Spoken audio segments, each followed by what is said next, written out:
আপনারা জেনে অবাক হবেন, পৃথিবীর অনেক দেশে ট্যুরিজম থেকে ইনকামের অন্যতম একটি ব্যবসা হচ্ছে যৌনতার ব্যবসা। তারা বিভিন্নভাবে ট্যুরিস্টদের যৌনতায় আকৃষ্ট করে টাকা উপার্জন করে থাকে, যেটা দেশের নেট জিডিপি বৃদ্ধিতে সাহায্য করে। যৌনপল্লী অনেকের কাছে নিষিদ্ধ পল্লী নামে পরিচিত। যাবতীয় সমালোচনা উপেক্ষা সত্ত্বেও দেহ ব্যবসা বিদ্যমান। কারণ যাই হোক, কিছু দেশ এই ব্যবসার উপর আইনি নিষেধাজ্ঞা চাপিয়ে রেখেছে। আবার অনেক দেশ দেহ ব্যবসাকে আইনি স্বীকৃতি দিয়েছে। আর পাঁচটা সাধারণ পেশার মতোই তারা দেহ ব্যবসাকে একটি পেশা মনে করে। আজকের ভিডিওতে আমরা জানব দেহ ব্যবসাকে স্বীকৃতি দেওয়া এমন কিছু দেশের নাম। তালিকার প্রথমে যে দেশটি রয়েছে নিউজিল্যান্ড। নিউজিল্যান্ডে 2003 সালে দেহ ব্যবসাকে আইনি বৈধতা দেওয়া হয়। সে দেশের লাইসেন্স প্রাপ্ত যৌনকর্মীরা সরকারি স্বাস্থ্য ও শ্রম আইনের আওতায় পড়ে। তারা একই রকম সরকারি সুযোগ সুবিধা পেয়ে থাকে যেরকম অন্যান্য পেশার সঙ্গে যুক্ত কর্মীরা পান। এরপরে যে দেশটি অস্ট্রেলিয়া। প্রতিবেশী দেশ নিউজিল্যান্ডের মতো অস্ট্রেলিয়ার একটি বড় অংশ দেহ ব্যবসার সাথে জড়িত। এই দেশে দেহ ব্যবসা সম্পূর্ণভাবে আইন স্বীকৃত, যদিও কিছু স্টেটে এই ব্যবসা নিষিদ্ধ, তবে অস্ট্রেলিয়ায় বৃহৎ পরিসরে দেহ ব্যবসা স্বীকৃত। অস্ট্রেলিয়ার আবার কোঠার মালিক হওয়াটা বেশ জনপ্রিয় একটি পেশা। এরপরেই আছে অস্ট্রিয়া।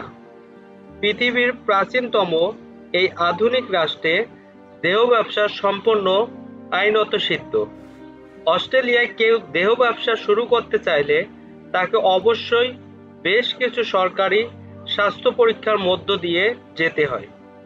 সেই সব পরীক্ষায় পাশ করলে তবেই মিলবে দেহ ব্যবসার ছাড়পত্র। সংশ্লিষ্ট দেহ ব্যবসায়ীর বয়স হতে হবে অবশ্যই 19 বছর বা তার থেকে বেশি। এরপরেই যে দেশটি রয়েছে বেলজিয়াম।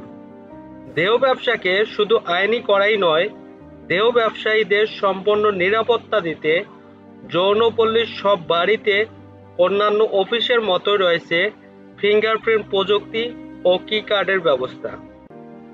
অর্থাৎ বেলজিয়াম দেশটি দেহ ব্যবসাকে এমনভাবে একটি ব্যবসায় পরিণত করেছে যে সেখানে দেহ ব্যবসায়ীদের সরকারিভাবে বিভিন্ন ধরনের নিরাপত্তা দিয়ে থাকে।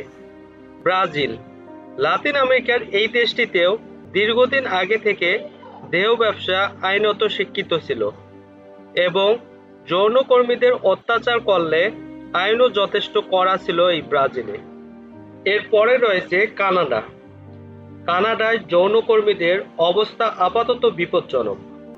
সে দেশে দেহ ব্যবসা আইনত বৈধ, কিন্তু যৌন সেবা কেনা বেআইনি হয়ে গিয়েছে। ফলে দেহ ব্যবসা ঘিরে সে দেশে একটি বিভ্রান্তি তৈরি হয়েছে। তালিকার 7 নম্বরে রয়েছে কলম্বিয়া। কলম্বিয়ায় দেহ ব্যবসা দীর্ঘদিন ধরেই আইনত বৈধ। সে দেশে যৌনকর্মীদের নিরাপত্তার জন্য কড়া আইনও রয়েছে। ডেনমার্ক। দেহ ব্যবসা এই দেশে আইনি, এমনকি যেসব দেহ ব্যবসায়ীর আর্থিক দিক থেকে পিছিয়ে বা গরিব তাদের আর্থিক সাহায্য করে থাকে ডেনমার্ক সরকার। ইকুয়েডর। অবাধ যৌনতার দেশ ইকুয়েডর। যৌনতা সম্পর্কিত সবকিছুই সে দেশে আইনি। যে কেউ ইকুয়েডরে দেহ ব্যবসা করতে পারেন বা যৌনপল্লী চালাতে পারেন, কিন্তু এর জেরে ইকুয়েডরে জোর করে দেহ ব্যবসায় নামানোর সমস্যাগুলোও প্রবল।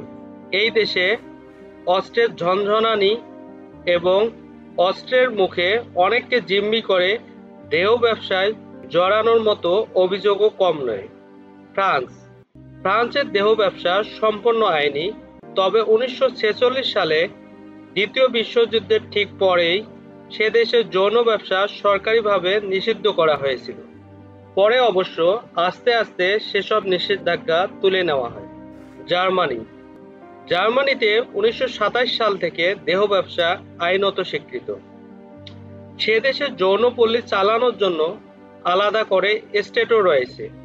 জার্মানিতে দেহ ব্যবসায়ীদের স্বাস্থ্য বীমা আবশ্যক, তাদের কর দিতে হয়। এমনকি অবসরপ্রাপ্ত দেহ ব্যবসায়ীদের জন্য পেনশনের ব্যবস্থাও রয়েছে। ইন্দোনেশিয়া ইন্দোনেশিয়ায় দেহ ব্যবসা শুধু আইনত স্বীকৃতই নয়, সেক্স ট্যুরিজম সে দেশের সরকারের অন্যতম রাজস্ব আয়ের উপায়।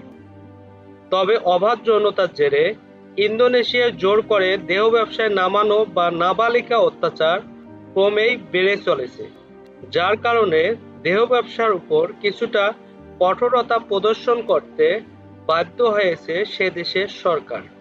নেদারল্যান্ডস দেহ ব্যবসা নেদারল্যান্ডসে খুবই জনপ্রিয়।